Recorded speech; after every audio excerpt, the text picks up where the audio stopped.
আজকের ভিডিওতে আপনারা দেখবেন যে আমি কিভাবে একটি টিয়া আর্ট করেছি এবং কালার করেছি। তো আপনারা সম্পূর্ণ ভিডিও দেখুন। ধন্যবাদ। তো বন্ধুরা, আমরা এখন ড্রয়িং করব হচ্ছে একটা টিয়াকে। তো এইখান থেকে আমাদের যে কালারটা লাগবে সেটা হচ্ছে সবুজ কালার। তো সবুজ কালার এখান থেকে আমরা নিয়ে নিব। তো দেখতে পাচ্ছেন আমরা অনেক ছোট হয়ে গিয়েছে।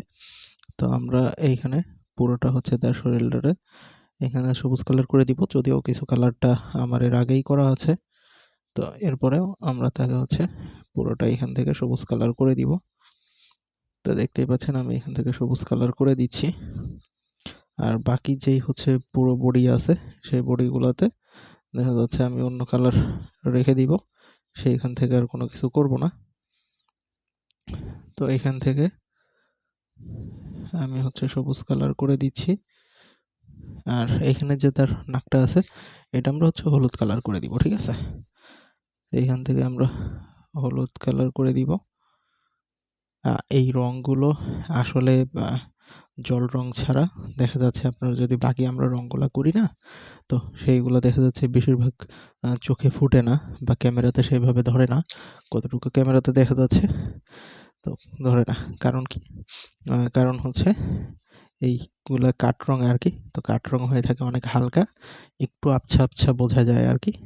তো আমি এখানে তার চোখে এই কালারটা করে দিব, আপনারা দেখতে থাকুন। তো আমি এখান থেকে হচ্ছে পুরোটা ধরে নেই এইখানে। তো এইখানে করে দিচ্ছি কালার আস্তে আস্তে। এর পাশাপাশি এইখান থেকে হচ্ছে একটু কালার করে দেই, যেহেতু এই পাশে একটা চোখ আছে। আর ভিতরটাতে আমরা করব হচ্ছে হলুদ রং। তো আমি এখান থেকে হলুদ রংটা এরকম করে নিয়ে নিই, তাহলে দেখা যাচ্ছে একটু ভালোভাবে কালার করা যাবে। তো এখান থেকে দিয়ে দিলাম। আর আমাদের বাকি যে আছে এইগুলো মূলত হচ্ছে কালো কালার করা হয়েছে। তো কালো কালার আবছে আবছেই থাক, আবছা আবছা থাকলে আরো ভালো দেখা যাবে। তো এইখান থেকে আমি আবছা আবছা করে নিলাম। যেহেতু একটা কিসের উপরে বসে আছে, এটাও কিন্তু আমাদের কালার করা হয়ে গেছে, আবছা আবছা কালার হয়েছে। তো মোটামুটি এই হচ্ছে আমাদের টিয়ার ড্রয়িং। টিয়া কালো এবং সবুজ দিয়ে মিক্স হয়ে গেছে। তো আশা করছি আপনাদের ভিডিওটা ভালো লেগেছে। ভালো লাগলে অবশ্যই আমাদের চ্যানেলটা লাইক করবেন। তো ধন্যবাদ সকলকে সম্পূর্ণ ভিডিওটা দেখার জন্য।